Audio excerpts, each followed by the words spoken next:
This weekend's top of the table clash between Arsenal and Liverpool is a massive title decider. This will change this season absolutely. Manchester City are going through a bit of a down period. They are still, in my opinion, probably the favourites to win the league just because they are so good. But they are currently sat fourth in the table. And these top two teams, Liverpool and Arsenal, go head to head on Saturday. Come on, the Reds. I am so nervous for this game. You do not know how excited, but actually this is going to be a nervy one because Arsenal, in the form that they're on, they're a great team, but it is at Anfield, so I'm hoping that the fans can get behind the team and we can do something. Today, we are going to do a Liverpool and Arsenal combined 11 to see if we were to put these two teams together, who would start. It is a Christmas special. We've got the Christmas tree behind.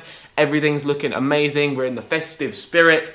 And now let's hope that the mood doesn't change after the Liverpool-Arsenal game. Let's hope we stay in that spirit because Liverpool will hopefully get a victory. Now, we're going to do a combined 11. Let's just see what happens here. This is going to be based off just, I'd say, currently, in goal, 100%, no doubt, it has to be Alisson Becker. In my opinion, the best goalkeeper in the world by a mile. This guy is just so there's just everything about him is brilliant. What he does, the saves he makes, the distribution that he has, the calmness that he has. He has the highest save percentage in the league this season. He's been absolutely immense. He's prevented 3 goals for us this season, based off your post-shot expected goals, which is the 3rd best in the league. And he is just, in terms of his passing accuracy, is always good, right? He always makes those passes, the assist to Salah, that he can do, that we've seen in the past he can do, and just the amount of crucial saves that this guy can do, right? This season we've seen it so many times. I'm thinking back to Newcastle, St James's Park, right? The Miguel Almiron shot. I'm just thinking, right? Every single time we rely on it. Every single time it's like, okay, if it wasn't for Alisson, we'd be in trouble because he is the man. He's absolutely the man. David Raya, I think he's had a good start at Arsenal relatively, right? I think obviously displacing Ramsdale, fine. He has had some shaky games this season already though. So, in my opinion, this was a no-brainer, and I think that we can all agree that. Tell me in the comments if you disagree, which would be kind of weird.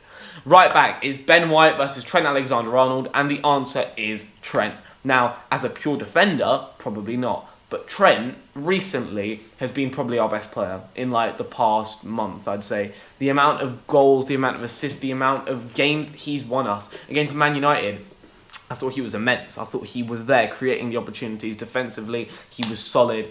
I'm thinking back to Fulham, the free kick, and then the game winner, right? He's just, I'm thinking back to Man City, the equaliser, right? He's got that in him. He's got that match-winning ability in him from a right-back, which is so rare. So he is a special player. Because if you have that ability and you can add some defensive qualities to that, you'll be absolutely brilliant. And that is what he has been. Because this season, with Van Dijk back to his best, his defensive side has been less exposed, right? Only a few times this year.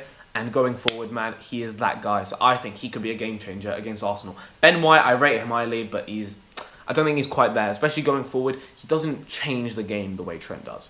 Centre-backs, the 2 centre-backs in the middle. This is very, very simple. The answer is Virgil van Dijk and William Saliba. The 2 best centre-backs in the league, maybe. I'd say you can add Ruben Diaz into that bracket as well. You can add Mickey van der Ven or whoever you want to add in. But those 2 are certainly in there. They're absolutely brilliant. And Saliba is he reminds me a bit of Van Dijk in terms of he's so press resistant. In terms of he's physical. On the ball, he's solid, right?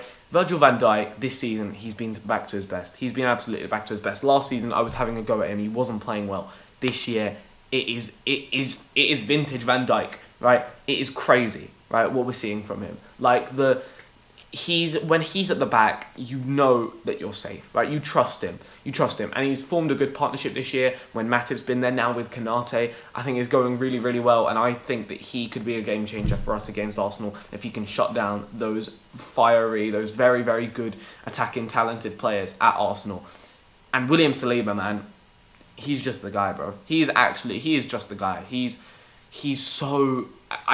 plays beyond his age. At the age that he is, he shouldn't be allowed to be this good, right? He's absolutely incredible. And I think that whoever goes through the middle, whether it's Darwin or Cody Gakpo, of course, we don't know. they are going to have a rough day against him. And Gabriel as well, who I do think is quite underrated.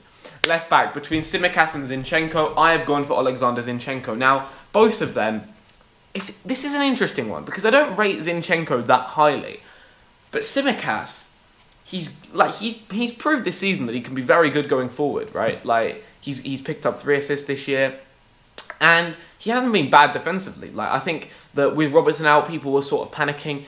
He's done well, right? He's done his job and he's played very, very well. We know that. But is he that good? I think Zinchenko is certain. Oh my god. But is he that good? I feel like Zinchenko is certainly a very, very good player, right? It's just, I think his defensive standpoint, a bit like a Trent Alexander-Arnold, is not that good. I mean, Trent did absolutely tear him a new one last year when we played at Anfield, right, for the Bobby Firmino equaliser when he nutmegged him, and that sort of cost Arsenal the league.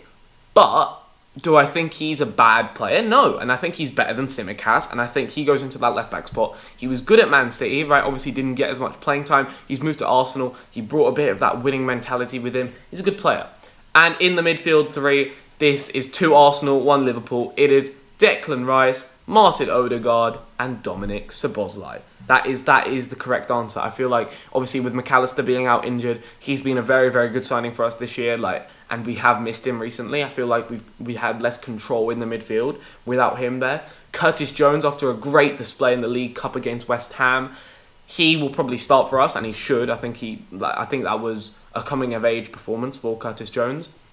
But Dominic Szoboszlai has been a revelation, right? Recently, it hasn't been that good, but against West Ham, again, he reminded us what he is capable of. Declan Rice, again, absolutely incredible. What this guy can do, right? He is an engine. He does not stop running. Going forward and tracking back, he's brilliant. And Arsenal owe West Ham another 20 million for that signing, because he has been a game changer. And Martin Odegaard, we know what he's capable of. We know the sheer talent that Martin Odegaard has, and we've seen it last year and this year, and he's another match winner. He could be a match winner against Liverpool. We need to keep an eye on him. So I don't know who's going to be on him. I think probably Endo is going to have a tough job defending him. Right, front three, this is going to be interesting. Off the right, I've gone for, obviously, the Egyptian king, Mohamed Salah. He is just too good. He is going to be another key player in this game. And running at Zinchenko, who I have said defensively isn't the best, this is going to be interesting. This battle could win the game because, right, I feel like Salah, he's turning into more of a provider these days. He still has 11 goals this year.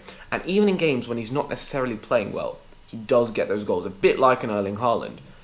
And that is what we sort of need, because if you look at the other players around him, they're the complete opposite. Someone like a Luis Diaz or a Darwin Núñez or a Cody Gakpo, they're playing well and not scoring. Salah's not playing well and he is scoring. And when he is playing well, he's still scoring. So I feel like that he is very, very important. He leads the attack. He brings the creativity. Came off the bench against West Ham, scored a nice goal. Also did miss an absolute sitter. We've got to watch out for those. And last time he did play, he missed a penalty against Arsenal. Hopefully not going to happen again. But Mohamed Salah, I would have him in a Premier League all-time 11. He is certainly up there, and if he keeps scoring, if he keeps playing at the rate he is at, he could be, if he stays in the league for more, could be considered as one of the best Premier League players of all time, if he's not already considered that.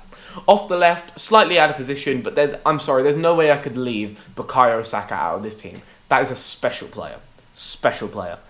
Cutting in from the right-hand side, he's got some Iron Robin in him, he's got some Gareth Bale in him. He's got everything in him, man. Like, at the age that he is, to be playing like this, to be leading Arsenal, to be, I would say, one of Arsenal's best players, right?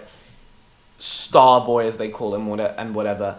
Like, Tsimikas is going to have a rough day defending him, I can tell you that, right? In terms of one-on-one, he knows how to beat a man. That is so important in wingers these days. You need to know how to beat a man one-on-one. He can put in a finish from distance. His link-up play is good. There's just nothing to dislike about Bukayo Saka. One of the best players in the Premier League right now, and he had to go into this team. So I've put him off the left. And then through the middle, it's between Gabriel Jesus and Darwin Núñez and Cody Gakpo.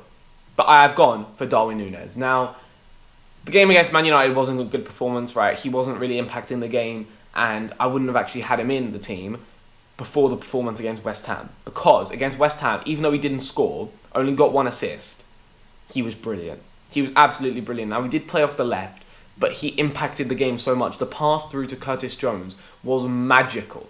Absolutely magical. And it's not just that, it's the way he played, right? He opened up for space. He wanted the ball. He wanted to do something. He hit the post with an incredibly good shot from outside the box that Mohamed Salah then probably should have scored the rebound from. And he was there. He was fighting. He won the most tackles out of anyone on the pitch, right? It just proved the passion that he has. And now I rate Gabriel Jesus. I do think he's a bit similar to Nunez in terms of the fact that he's kind of wasteful. But that doesn't take away from the fact how good he is and how he can impact a game. His dribbling ability, his pure technique, I feel like is really good. He can play off the wing as well. And if Arsenal go sign like an Ivan Toney, I can see Jesus maybe playing off the left as well. He's a very, very good player. But I feel like this game, if Darwin starts, we need him to step up. If he steps up in this game, he will silence everybody's critics and it will change the way loads of people see Darwin Nunez. I've put him in there just because I love him so much. But we need to see some goals because he is playing well. It's just we need to see what does a striker need to bring? Goals.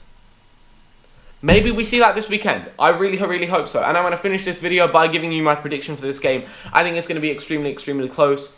I think that both teams will be out for blood. I think both teams will want to attack. I don't think it'll be a very cagey game. And if the Anfield atmosphere gets up, it's going to be interesting. I think Arsenal are currently the best team in the league and probably the favourites to win it. But well, the bookies think so anyway. I'm going to go for a Liverpool 2, Arsenal 2. I think it's going to be a draw. I don't know if I want to jinx it by predicting a Liverpool win. So I'm just going to go there. I'm just going to say a draw. And I think it's going to be a good result. I think a draw... I think it's going to be a good game, right? I don't know if either team will be happy with a draw, but I feel like it won't be. If it's a draw, it won't be a 0-0 or a 1-1. It will be a good draw, right? There will be goals in this game. Let's just see who scores more. Right, thank you guys for watching till the end, and I will see you guys soon. Merry Christmas!